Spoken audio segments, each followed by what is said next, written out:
antenatal, prenatal and postnatal. Antenatal, postnatal. Postnatal.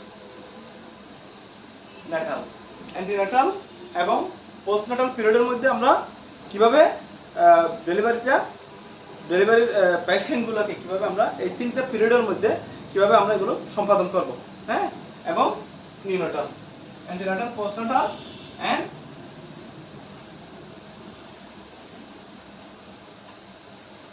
Neonatal period. ঠিক আছে, তাহলে প্রোভাইড সাপোর্ট প্রত্যেকটা মডিউলের যে উপরে হেডিং আছে ওই হেডিং এর সাথে তার কিন্তু ভিতরে যে একটা ভাবার্থ ওটা কিন্তু লুকিয়ে থাকে। ঠিক আছে, ওটা যদি আপনি প্রশ্ন করেন যে কি, কেন, কখন, কোথায়, কিভাবে, এই শব্দগুলো দিয়ে যদি প্রশ্ন করেন তাহলে আপনি এটার আনসার পেয়ে যাবেন। তাহলে যেটা বলছে কি প্রোভাইড সাপোর্ট, কখন? ডিউরিং মানে আমরা কি বুঝি? সময়, চলমান সময়, হ্যাঁ। অ্যান্টিনাটাল, পোস্টনাটাল এবং নিউনাটাল। অ্যান্টিনাটাল বলতে একটা অ্যান্টি হচ্ছে বিরুদ্ধে, অ্যান্টি মানে হচ্ছে বিরুদ্ধে, আর অ্যান্টি মানে হচ্ছে পূর্বে, অ্যান্টি মানে হচ্ছে পূর্বে। ঠিক আছে, তাহলে এই অ্যান্টি যেখানে থাকবে সেখানে হচ্ছে পূর্ব অবস্থা, হ্যাঁ। অ্যান্টিনাটাল মানে পূর্বে, কিসের পূর্বে? প্রেগন্যান্সি পিরিয়ডের মধ্যে অ্যান্টিনাটাল, হ্যাঁ। অ্যান্টিনাটাল মানে পূর্বে, পোস্টনাটাল মানে হচ্ছে পরে, আর নিউনাটাল হচ্ছে বেবি যখন হবে, হ্যাঁ।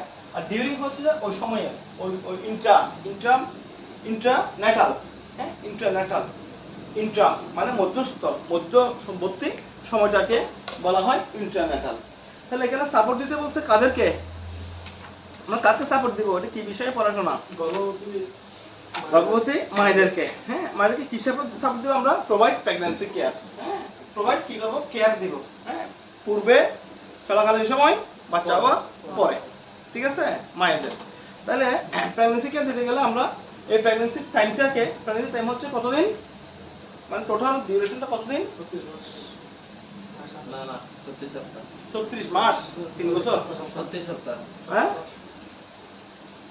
এই শর্ট টার্মগুলো কিন্তু আপনাদেরকে জানতে হবে। টোটাল পিরিয়ডটা কতদিন? 36 সপ্তাহ, 280 দিন অথবা 40 সপ্তাহ। কতদিন? 280 দিন। কতদিন? 280 ডে অথবা 40 উইকস, হ্যাঁ, 40 উইকস, 280 দিন বা 40 সপ্তাহ, হ্যাঁ। 280 দিনে কয় মাস হয়? আমরা সাধারণত বলি 10 মাস 10 দিন। 280 দিনে কয় মাস হয়? 10 মাসে কত? 10 মাস 3 30, 300 দিন, হ্যাঁ, 300 দিন। তাহলে 300 দিনেরও কম সময়, 280 দিন বা 40 সপ্তাহ পিরিয়ড, হ্যাঁ। তাহলে প্রেগন্যান্সি কন্ডিশন কি? Pregnancy is the condition in which a fertilised ovum implant in the uterus and grows. Pregnancy কাকে বলে? এই টার্মটা যদি পড়তে যাও তাহলে আপনাকে জানতে হবে কি প্রেগন্যান্সিটা কাকে বলে। প্রেগন্যান্সি বা গর্ভধারণ বলতে আপনি কি বুঝেন, হ্যাঁ। প্রেগন্যান্সি বলতে আপনি কি বুঝেন? প্রেগন্যান্সি হচ্ছে কি? Pregnancy is the condition, pregnancy হচ্ছে একটা condition in which a fertilised ovum, হ্যাঁ, ওভাম ফার্টিলাইজ হয় implant in the uterus and grows.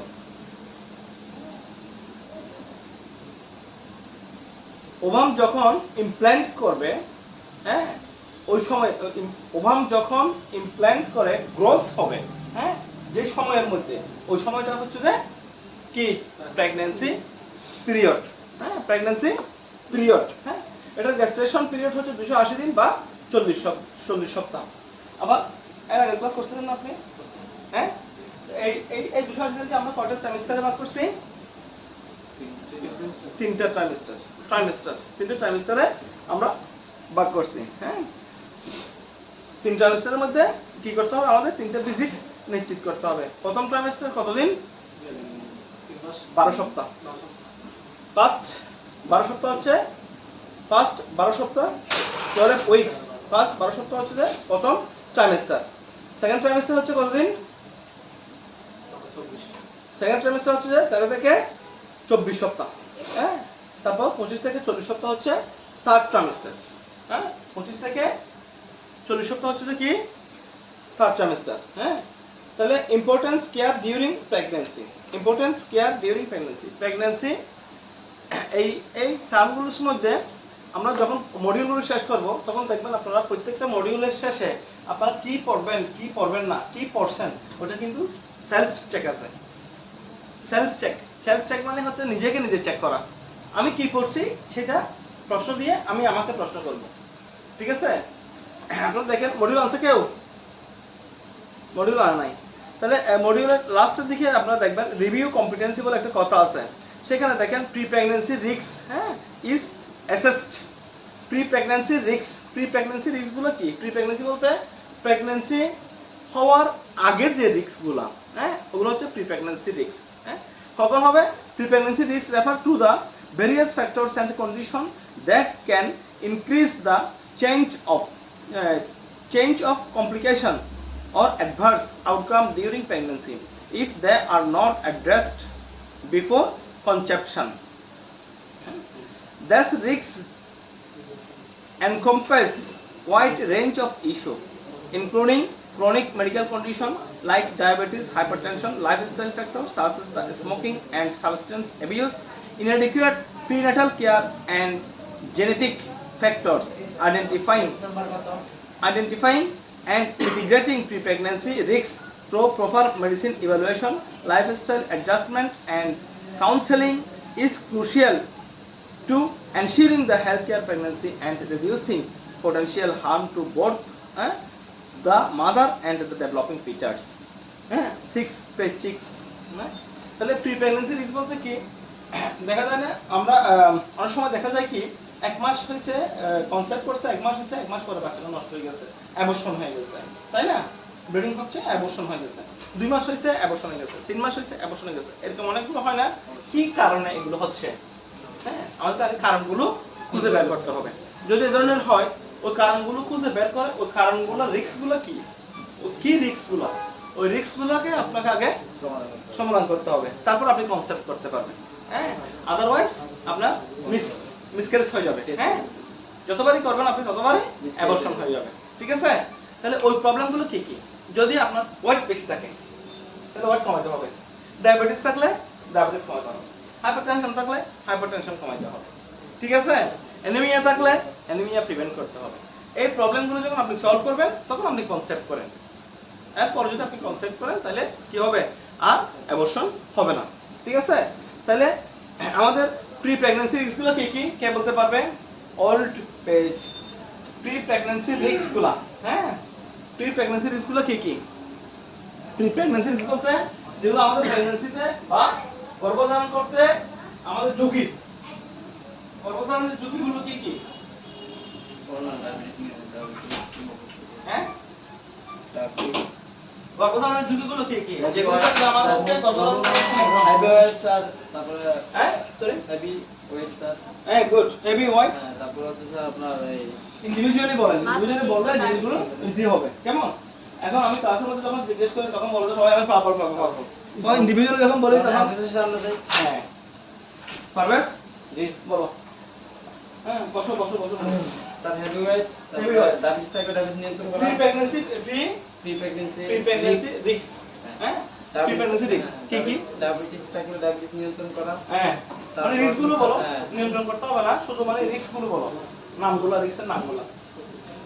নামগুলো তো স্যার জানি তাহলে যেগুলো বলতেছে ওগুলো ওইগুলোই। হ্যাঁ তাহলে ডায়াবেটিস, অ্যানিমিয়া, অ্যানিমিয়া, তারপর diabetes, heavy blood pressure, weight, heavy weight. এগুলোই তো স্যার। হ্যাঁ সাধারণত এইগুলাই তো anaemia, anaemia, blood pressure, diabetes, এবং হাই ওয়েট, হ্যাঁ হেভি ওয়েট এটা। হ্যাঁ এগুলো হচ্ছে কি প্রি প্রেগন্যান্সি রিস্ক। যদি এই সমস্যাগুলো আপনার থাকে তাহলে আপনি যদি কনসাল্ট করেন তাহলে 2-3 মাসের মধ্যে বাচ্চা কি নষ্ট হয়ে যাওয়ার সম্ভাবনা থাকে। আর আমার ব্লাড প্রেসার যখন বাড়বে তখন আপনি অটোমেটিক্যালি বাচ্চা ড্যামেজ হয়ে যাবে। ঠিক আছে, তাহলে এগুলো থেকে আমাদের কি করতে হবে? পরিত্রাণ করতে হবে। আগে এগুলোকে চিকিৎসা করে ভালো করতে হবে, তারপর আপনি কনসেপ্ট করতে পারবেন। ঠিক আছে, প্রি প্রেগন্যান্সি প্রিপারেশন সাজেশন। আপনি যখন প্রেগন্যান্সি 6-7 আর কি স্যার এটা কি প্রথম 3 মাসের মধ্যে মানে রিস্কটা ইয়েস থাকে? প্রথম 3 মাসের মধ্যে রিস্কটা থাকে বেশি। তারপর হচ্ছে আপনার প্রি প্রেগন্যান্সি প্রিপারেশন। হ্যাঁ, আমাদের একটা প্রেগন্যান্সি বা একটা কনসেপ্ট করবে, হ্যাঁ, তো কনসেপ্টের পিছনে একটা ধারণা থাকতে হয়, একটা কিন্তু মডেল কাজ করে, তাই না? হাজব্যান্ড ওয়াইফের মধ্যে একটা কি মডেল কাজ করে, হ্যাঁ, কিরকম? যেমন মনে করেন ওরা যদি সম্মত হয় যে আমরা আগামী 2 বছর বাচ্চা নেব না, ঠিক আছে, 2 বছর পরে আমরা বাচ্চা নেব, তাহলে বাচ্চা নেওয়ার জন্য একটা মনস্থ করতে হবে, মনস্থির করতে হবে।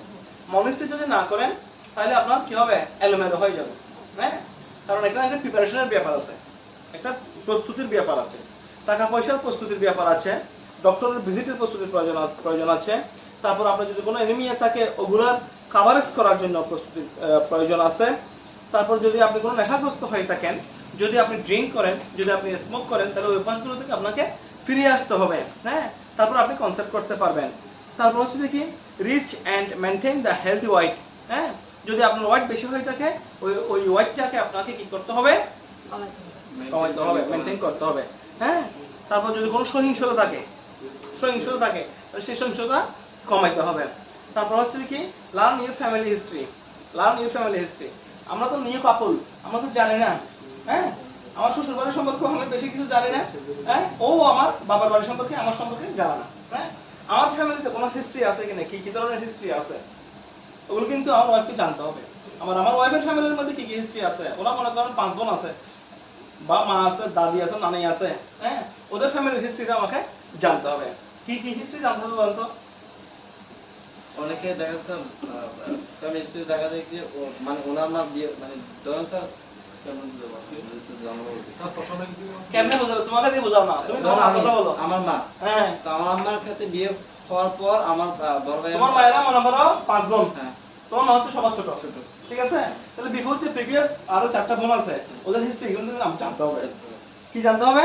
ওদের বাচ্চা কাচ্চা কোনো নষ্ট হয়েছিল কিনা, হ্যাঁ, কোনো লেট হয়েছে কিনা, হ্যাঁ, তারপরে ওদের বাচ্চা কাচ্চাগুলো কোনো বিকলাঙ্গ শিশু জন্মগ্রহণ করছে কিনা, হ্যাঁ, বা কোনো অ্যাবর্শন হয়েছে কিনা, এই ধরনের হিস্ট্রিগুলো নিতে হবে। আবার অনেকে দেখা যাচ্ছে কি মেনস্ট্রুয়েশনের পরে মানে অ্যাকুরেট মেনস্ট্রুয়েশনটা হয় না, হ্যাঁ, মেনস্ট্রুয়েশন করতে হয়তো গিয়ে দেখা যায় কি কেউ 3 দিনে ভালো হয়ে যাচ্ছে, কেউ 5 দিনে ভালো হয়ে যাচ্ছে, আবার কেউ 10 দিন সময় লাগে, 10 দিন সময় লাগে না, আবার কারো এক্সেসিভ ব্লিডিং হয়, হ্যাঁ, এক্সেসিভ ব্লিডিং হয়। তারপর আবার কারো দেখা যাচ্ছে কি 30 দিনে যেটা হওয়ার কথা, 28 দিনে যেটা হওয়ার কথা, ওটা 15 দিন পর পরে হয়তো থাকে, অনেকের আছে না এরকম। তো এই ধরনের হিস্ট্রিগুলো কিন্তু আপনার জানতে হবে। কখন?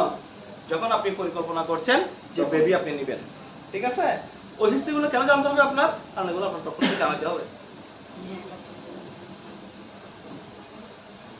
আপনার ডক্টরকে এই বিষয়গুলো জানাতে হবে, হ্যাঁ। তারপর গেট মেন্টালি হেলদি, হ্যাঁ, মানসিকভাবে যাতে আপনি অসুস্থ হয়ে না পড়েন, মানসিকভাবে আপনাকে স্ট্রং থাকতে হবে। না ঠিক আছে আমি বাচ্চা নেব, অনেকে কিন্তু ভয়ে কিন্তু বাচ্চা নেয় না, হ্যাঁ, ভয়ে বাচ্চা নেয় না বলতে যারা দেখেন আপনি শিক্ষিত ফ্যামিলিতে যারা একটু হায়ার এডুকেটেড পারসন, ওদের ফ্যামিলিতে দেখবেন 1-2 জন বাচ্চা, ঠিক আছে। আবার যে রিক্সা পোলার, হ্যাঁ, ওর ঘরে 7-8 জন, আল্লাহ দিতেছে। তাহলে এই যে কেন? আর যে পারতেছে সে চিন্তা করতেছে কি, স্যার যে আমার স্যার একটা কোশ্চেন ছিল স্যার, যে 8টা বাচ্চা নিচ্ছে তাই কিন্তু একটু আর সিজন না, সব নরমাল, আর যার মানে ওই দুইটা তাকে দুইটাই সিজন, এটা একটা কথা। তারপর আবার আরেকটা কথা হচ্ছে যে কি যে 8টা নিচ্ছে তার তো কোনো পরিকল্পনা নাই, আছে না, যে 2টা নিচ্ছে তার পরিকল্পনা আছে। আমি একটাকে ডাক্তার বানাবো, একটাকে ইঞ্জিনিয়ার বানাবো, একটাকে অস্ট্রেলিয়া পাঠাবো, একটাকে কানাডা পাঠাবো, মানে মানুষের মতো মানুষ করবো, হ্যাঁ, ভালো একটা স্কুলে পড়াবো, ঠিক আছে, এই ধরনের পরিকল্পনা আছে। সিজন না হওয়ার জন্য স্যার কি করতে হয়? যে 2টা নিচ্ছে তার একটা পরিকল্পনা থাকে, হ্যাঁ, সে চিন্তা করতেছে আমি যদি আমাদের 8টা বাচ্চা যদি নিই, আমি তো একটাও যদি মানুষ করতে না পারি তাহলে কি লাভ, 8টা বাচ্চা নিয়ে কি লাভ, ঠিক আছে। আবার যদি 2টা বাচ্চা নিয়ে আমার 2টা বাচ্চা যদি মানুষ হয়, মানুষের মতো মানুষ হয়, তাহলে ঠিক আছে, তাই না, ওইরকম। তাহলে এখানে কি একটা প্ল্যানিং এর ব্যাপার আছে, এই টু দ্য পয়েন্ট, প্ল্যানিং তিনটা কথা, এই পয়েন্টগুলো আমাদেরকে মনে রাখতে হবে। এলিমেন্ট ডিউ টু প্রেগন্যান্সির কারণে আমরা অনেক সময় দেখা যাচ্ছে যে প্রেগন্যান্সির কারণে আমরা অসুস্থ হয়ে পড়ি, প্রেগন্যান্সির কারণে এলিমেন্ট মানে অসুস্থতা, ডিউ টু প্রেগন্যান্সি মানে প্রেগন্যান্সির কারণে। প্রেগন্যান্সির কারণে কিছু কিছু অসুস্থতা আমাদের শরীরে চলে আসে। যেমন একটা মহিলা যখন কনসেপ্ট করে তখন তার মধ্যে দেখা যাবে কি বমি ভাব হচ্ছে, খাবারে অরুচি হচ্ছে, ডিজিনেস হচ্ছে, মাথা ঘোরাতে হচ্ছে, Constipation। অথবা ভার্টিগো হচ্ছে, অথবা কনস্টিপেশন হচ্ছে, অথবা প্রচন্ড মাথা ব্যথা হচ্ছে, অথবা পিঠে ব্যথা করতেছে, হ্যাঁ, অথবা তার হাত পা ফুলে যাচ্ছে, তাই না? এরকম অনেকগুলো কি হয় সিমটম দেখা দেয়। এগুলো কখন? Pregnancy element due to pregnancy. হ্যাঁ, প্রেগন্যান্সি যখন কনসেপ্ট করবে, কনসেপ্ট করার পর থেকে তার এই সমস্যাগুলো দেখা দেয়। দেখা দেয় না, দেয় না? দেয়। তাহলে এই যে আমি পয়েন্টগুলো বললাম, এই পয়েন্টগুলো কিন্তু ধরে ধরে কিন্তু আপনাদেরকে পরীক্ষার সময় কিন্তু এগুলো জিজ্ঞেস করবে। কোত্থেকে জিজ্ঞেস করবে জানেন প্রফেসর? আপনাদের প্রশ্ন কোত্থেকে হয় বলেন তো? বই থেকে। প্রত্যেক বইয়ের পিছনে কিন্তু কি আছে প্রশ্ন। আপনাকে এই মডিউলের মধ্যে কি কি শেখানো হয়েছে ওগুলো কিন্তু সবকিছু আছে। এখন যদি আমি তো বলছি প্রি প্রেগন্যান্সি রিস্ক গুলো কি, এখন জিজ্ঞেস করলে বলতে পারবেন? অবশ্যই। হ্যাঁ, প্রি প্রেগন্যান্সি রিস্ক একটা, আবার ডিউরিং প্রেগন্যান্সি চলাকালীন সময়ে একটা, দুইটা। আবার হচ্ছে যে এলিমেন্ট ডিউ টু প্রেগন্যান্সি একটা আছে না, এটা হচ্ছে ডিউ টু প্রেগন্যান্সি মানে প্রেগন্যান্সির কারণে। আবার আরেকটা আছে হচ্ছে যে কি ইমার্জেন্সি সিচুয়েশন ডিউরিং প্রেগন্যান্সি। একটা হচ্ছে যে এলিমেন্ট হচ্ছে অসুস্থ হওয়া কখন? প্রেগন্যান্সি চলাকালীন সময়ে। আরেকটা হচ্ছে যে কি সিভিয়ার কন্ডিশন মানে সিরিয়াস কন্ডিশন, ইমার্জেন্সি কন্ডিশন বা emergency sign and symptom during pregnancy. Emergency situation during pregnancy, এটা খুব ইম্পর্টেন্ট। ইমার্জেন্সি সিচুয়েশনটা, ইমার্জেন্সি সিচুয়েশন কি আমি যদি আইডেন্টিফাই করতে না পারি ইমার্জেন্সি সিচুয়েশন কি, তাহলে আমি পেশেন্টকে ম্যানেজ করতে পারবো না। ঠিক আছে, দেখি বলেন তো ইমার্জেন্সি সিচুয়েশন কি? মানে pregnancy emergency situation during pregnancy. আমরা প্রেগন্যান্সি বলতেছি কখন থেকে? প্রথম থেকে শুরু করে একদম 280 দিন পর্যন্ত আমরা প্রেগন্যান্সি বলতেছি, ঠিক আছে, এখান থেকে শুরু করে। তাহলে এই সময়ের মধ্যে এই সময়টাকে আমরা 40 সপ্তাহে ভাগ করছি, তাই না? 40 সপ্তাহের মধ্যে আমরা তিনটি ট্রাইমেস্টারে ভাগ করছি। হ্যাঁ, তিনটি ট্রাইমেস্টারে ভাগ করছি, তিনটা ট্রাইমেস্টারে ভাগ করছি না? তিনটা ট্রাইমেস্টারের মধ্যে ফার্স্ট ট্রাইমেস্টার হচ্ছে কত? 1 থেকে 12 সপ্তাহ। আরেকটা হচ্ছে 13 থেকে 24 সপ্তাহ। আরেকটা হচ্ছে কত? 25 থেকে 40 সপ্তাহ, তাই না? হ্যাঁ, এত উইক না? হ্যাঁ, এত সপ্তাহ না?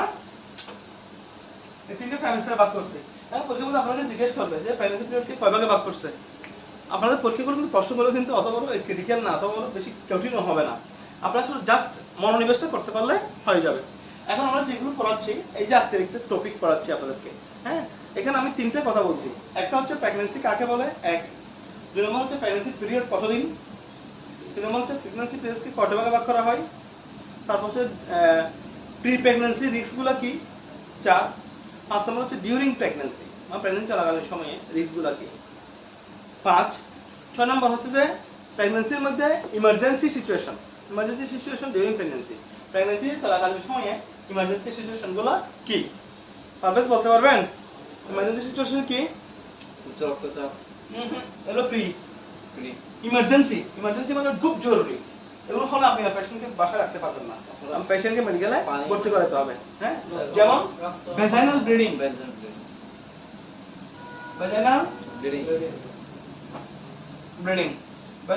যদি প্রেগন্যান্সি পিরিয়ডে শুরু হয়ে যায়, আপনি পেশেন্টকে বাসায় রাখতে পারবেন না স্যার? পারবেন না? পারবেন না। ইমার্জেন্সি হসপিটালে আবার যদি দেখা হচ্ছে কি সিভিয়ার নশিয়া আর ভমিটিং,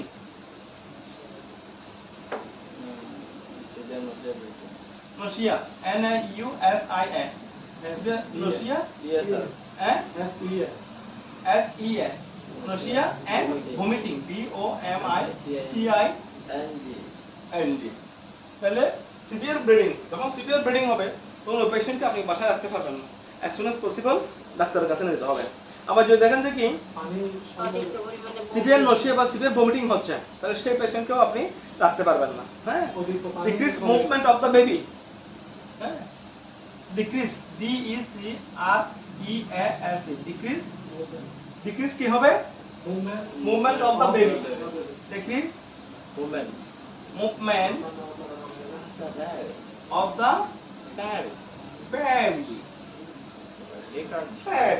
Hi. Baby. হ্যাঁ কত সময় কোন বেবি হয় না হ্যাঁ?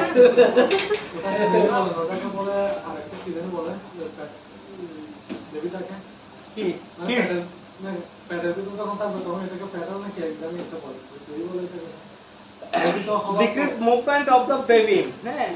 If you notice a significant descent decrease in your প্যাডাস না কি জানি একটু বলে fetus fetus fetus movement. FETUS fetus অবস্থা বেবি না decrease decreased একটা হচ্ছে decreased আর একটা হচ্ছে increased মানে কি হচ্ছে কি বৃদ্ধি পাওয়া বৃদ্ধি পাওয়া আর ডিক্রিজ মানে হচ্ছে কমে যাওয়া। কমানো এটাকে ফিটাস মুভমেন্ট বলে আর কি কিন্তু এখানে বেবি লিখছে আমিও বেবি বলতেছি কিন্তু মূলটা হচ্ছে কি ফিটাস মুভমেন্ট ফিটাস হ্যাঁ তাহলে decrease movement of the baby হ্যাঁ ডিক্রিজ মুভমেন্ট বলতে যেমন বাচ্চার নড়াচড়া কমে যাওয়া বাচ্চার নড়াচড়া কমে যাওয়া এটা কিন্তু খুব ডেঞ্জারাস এটার মধ্যে খুব ভয় লাগে হ্যাঁ কারণ আপনার একটা প্রেগন্যান্সি তৈরি করতে বা একটা প্রেগন্যান্সির প্রিপারেশন নিতে অনেক কষ্ট হয় অনেক কষ্ট হয় এই অবস্থায় গিয়ে যদি আপনি 6-7 মাস 7 মাস 8 মাসের মধ্যে গিয়ে যদি বাচ্চার নড়াচড়াটা কমে যায় তাহলে সেটা কিন্তু বড় ধরনের একটা রিস্ক হ্যাঁ কয়েকটা কারণে বাচ্চার নড়াচড়া কমতে পারে যেমন অতিরিক্ত ঠান্ডা লাগলে কিন্তু বাচ্চার নড়াচড়া কমে যায় ঠান্ডা যখন বেশি হয় ঠান্ডা যখন বেশি লাগে তখন কিন্তু বাচ্চার নড়াচড়া কমে যায় ঠিক আছে তাহলে যদি কমে যায় তাহলে সেক্ষেত্রে কি করতে হবে ডাক্তারের পরামর্শ নিতে হবে ঠিক আছে সিভিয়ার আবার যদি হয় ফিভার হাই ফিভার যদি ফিভার থাকে সেক্ষেত্রেও কি করতে হবে বাচ্চাকে মাকে যত্ন নিতে হবে আবার যদি সিভিয়ার অ্যাবডোমিনাল পেইন থাকে কি থাকে সিভিয়ার গুরুতর পেটটা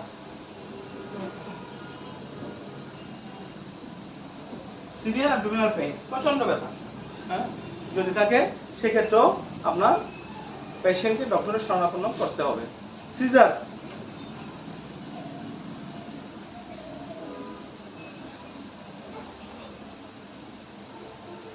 সিজার্স মানে কি scissors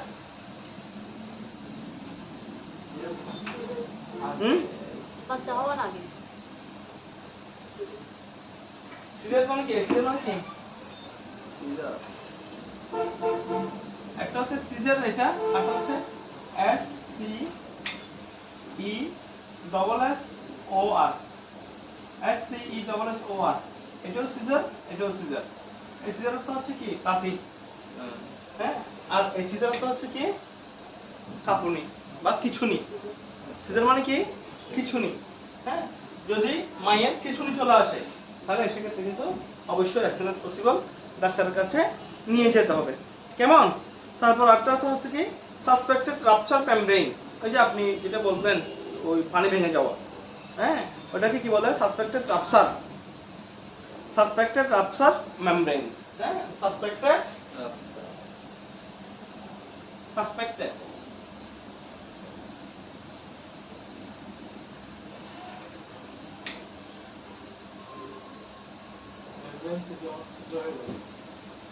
membrane suspected rupture membrane মানে হচ্ছে ঝিল্লি হ্যাঁ ঝিল্লি ছিদ্র হয়ে যাওয়া পানি ভেঙে যায় যেটা বলি আমরা বাংলায় ঠিক আছে সাসপেক্টেড রাপচার অফ মেমব্রেন হ্যাঁ মানে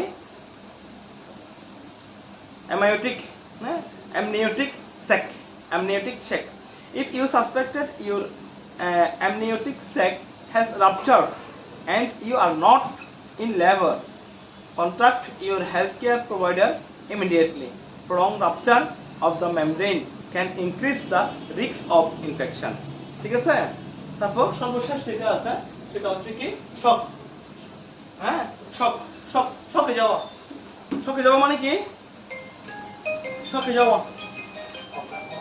অজ্ঞান হয়ে যাওয়া হ্যালো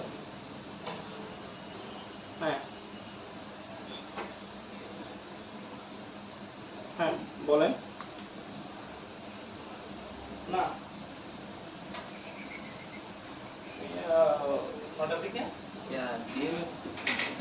ডিএমএস যেটা আছে ডিএমএস 4 বছরের কোর্স সাধারণ ন্যাশনাল ফ্রেন্ড না বলছেন ডিএমএস হ্যাঁ আমরা তো ডিএমএস করতেছি ডিএমএস একটা 4 বছরের কোর্স এটা এটাই ও আচ্ছা হ্যাঁ ওটা আচ্ছা। কখন দিন আগে ধরেন নি।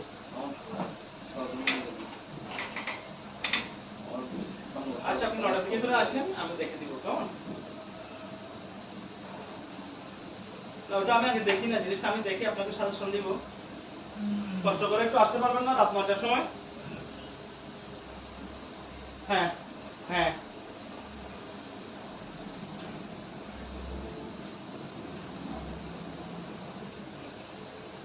হ্যাঁ তাহলে আজকে 9টার সময় আসেন আপনি 9টা 9:30 দিকে আসেন ঠিক আছে আচ্ছা আচ্ছা তাহলে স্যার আমার একটু বের করুন। যেতে হবে যেতে হলে আপনি বলেন আগে বলে যান রিস্ক ফ্যাক্টর গুলো কি হ্যাঁ সিভিয়ার অ্যাবডোমিনাল পেন হ্যাঁ না দেখে বলেন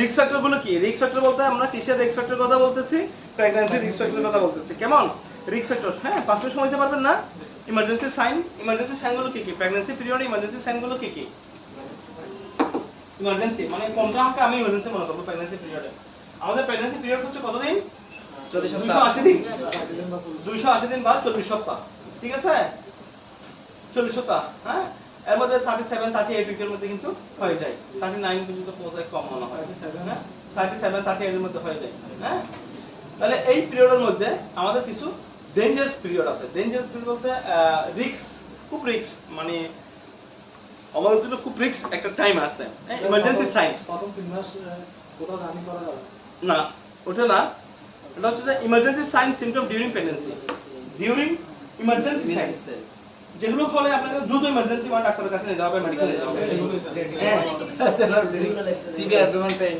হ্যাঁ তো কি হতে পারে এগুলা তারপর হচ্ছে সিভিয়ার অ্যাবডোমিনাল পেন তারপর হচ্ছে ফিভার সিভিয়ার ফিভার তারপর হচ্ছে ওই ফিভার সিভিয়ার মানে ফিভার সিভিয়ার সিভিয়ার ফিভার জ্বর, ফিভার জ্বর, temperature seizing fever temperature pyrexia hyper pyrexia ঠিক আছে ভাজিনাল ব্লিডিং হ্যাঁ ভেজাইনাল ব্লিডিং তারপর হচ্ছে ওই rupture rupture membrane rupture membrane কিসের রাপসার রাপসার হবে কিসের সাসপেক্টেড সাসপেক্টেড রাপসার মেমব্রেন জি হ্যাঁ সাসপেক্টেড রাপসার মেমব্রেন তারপর decrease baby movement movement decrease baby movement increase baby movement increase হবে কেন সরি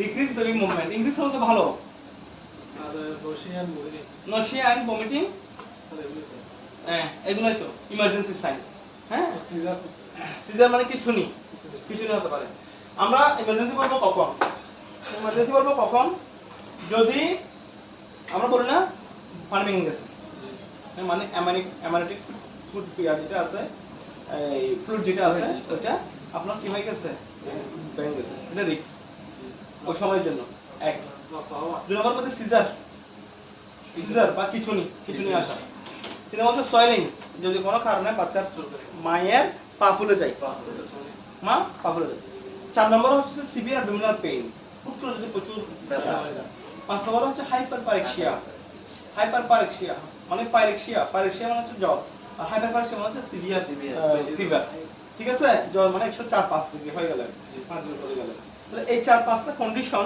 এগুলো হচ্ছে যে আমাদের জন্য খুব গুরুত্বপূর্ণ ঠিক আছে এগুলো অবশ্যই জিজ্ঞেস করবে এগুলা না বলে কিন্তু কেউ লেভেল 3 পাস করতে পারবে না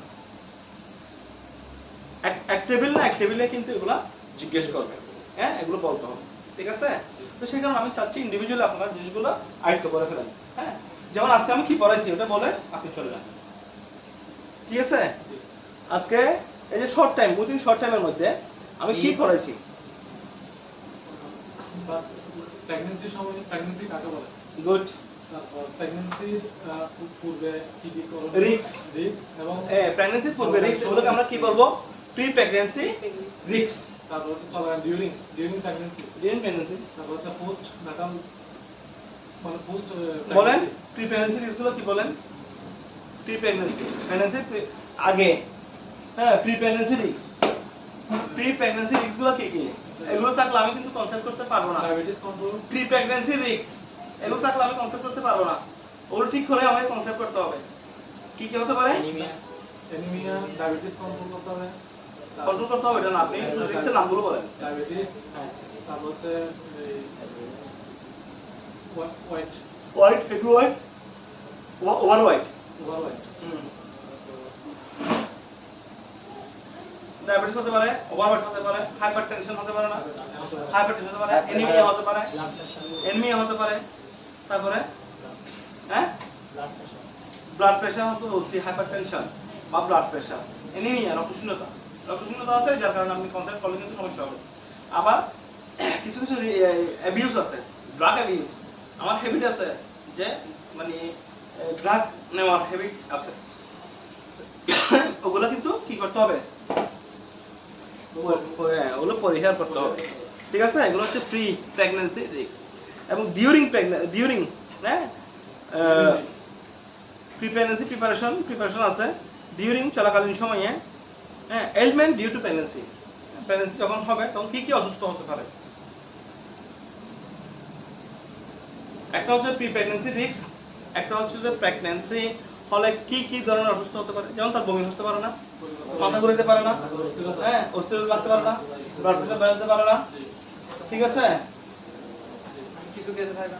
হ্যাঁ নসিয়া, হ্যাঁ মানে বমি বমি ভাব লাগবে, কিছু খাইতে পারবে না, তার পিছনে ব্যথা হতে পারে না, হ্যাঁ বা কনস্টিপেশন হতে পারে না। এগুলো হচ্ছে যে কি তার এলিমেন্ট ডিউ টু প্রেগন্যান্সি, মানে প্রেগন্যান্সির কারণে এই অসুস্থগুলো হয়েছে সে, ঠিক আছে?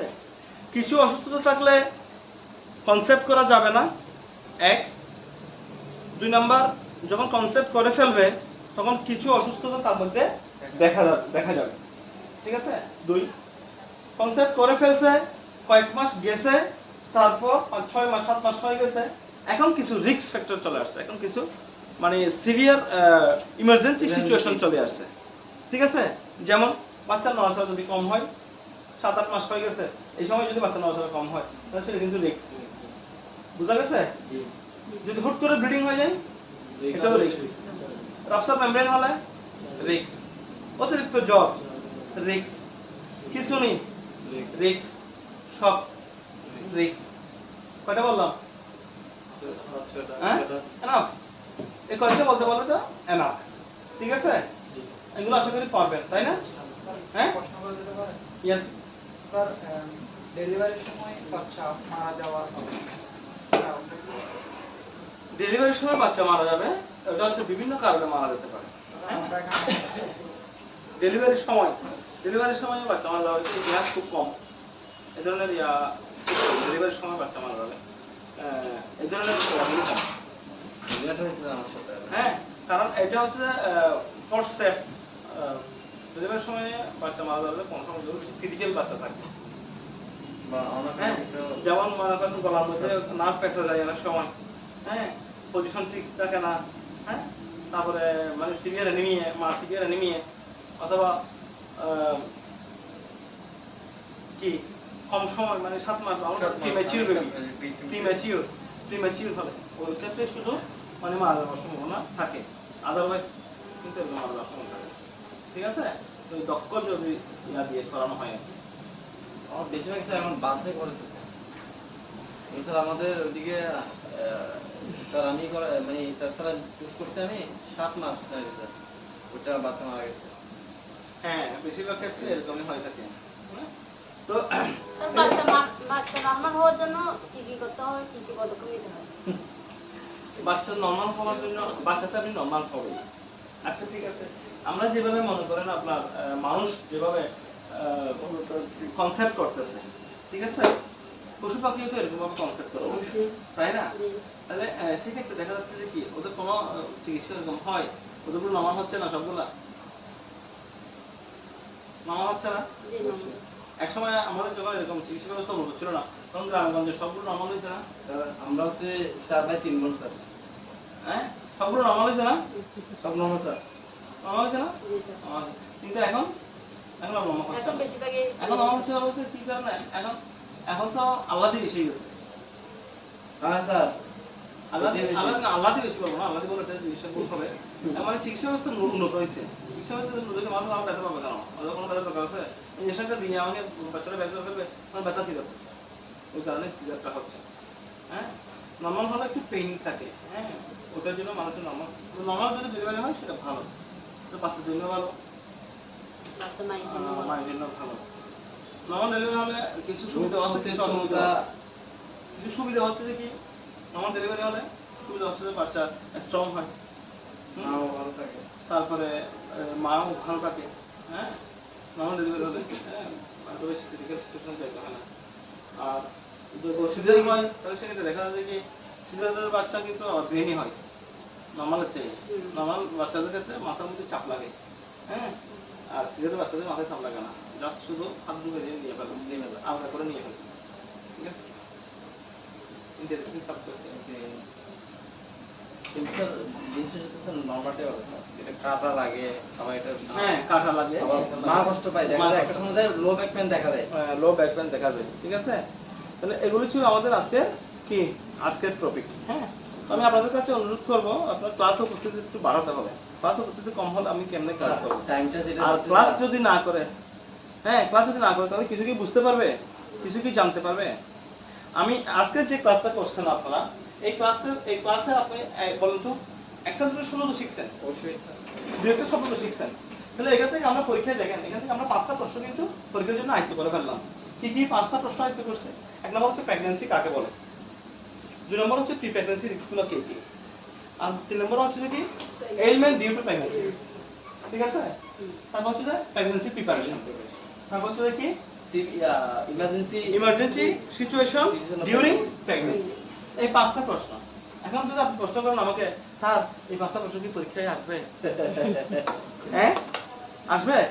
আমি বলবো পরীক্ষায় 5টায় 5টা আসবে, হ্যাঁ। তাহলে আপনি যে পারবেন এই 5টা প্রশ্ন সম্পর্কে যেভাবে জানলেন, আর 4 জন যে আসে নাই ওরা কিভাবে জানবে? না না, কখনোই না। জানবে? না স্যার, জানবে কিনা বলেন তোমাকে? কখনোই না। এখন ওরা ফিল করলো এটা কি টিচারের দোষ? না হুম? না স্যার। স্যার আমি ক্লাস না করে পাস করতে ওরা মনে করছে ক্লাস না করেই পাস করে ফেলবে, ঠিক আছে। কিন্তু আসলে কিন্তু ওটা সম্ভব না, ঠিক আছে। যেখানে আমরা ক্লাস না করে আমি শুধু প্রত্যেক ক্লাসের মধ্যে এটাই বলছি, care giving for persons with special needs, এইটা শেষ হয়ে গেছে। তারপরে আমি এটা রেস্ট টানতেছি। কেন টানতেছি? আপনাদেরকে যখন জিজ্ঞেস করা হয়, হ্যাঁ তোমার মডিউল কয়টা? স্যার 3টা। আচ্ছা 3টা মডিউলের নাম বলেন, তখন নাম বলতে পারো না। সবচেয়ে দুঃখের বিষয় এটা। আমি আমার সাবজেক্টগুলো সম্পর্কে আমি জানি না, ঠিক আছে। এর চেয়ে দুঃখ আর কি হতে পারে, ঠিক আছে। আমি কোন প্রসিডিউরে পড়াশোনা করতেছি? আমি সিবিএলএম প্রসিডিউরে পড়াশোনা করতেছি। What do you mean by CBLM? Competency based learning materials, হ্যাঁ, সিবিএলএম, হ্যাঁ, আমি ওটাই বলতে পারতেছি না। সিপিআর, ঠিক আছে মুখ দিয়ে ফেলা বের করে বলছি, হ্যাঁ। ওখানে গিয়ে জিজ্ঞেস করতেছে সিপিআর এর ডেপথ কত, ওটা বলতে পারতেছে না। কারণ 4 to 5 সেন্টিমিটার এটা আমরা বলি নাই, 4 to 5 সেন্টিমিটার তো বলছি। সিবিসি শেষ করে ফেলছি, সিবিসি ক্লোজ তো করে ফেলছি, সিবিসি করতে পারতে। কিন্তু যখন সিবিসি একটু টানতে দিছে তখন বলে 20 ইউনিট সিবিসি নাও, 20 ইউনিট তুমি কি নাও, ইনসুলিন নাও মেশিনসের মধ্যে। তখন 20 ইউনিট নিছে, ওখানে নিছে 18 ইউনিট, আর 2 ইউনিট নিছে বাতাস, ঠিক আছে।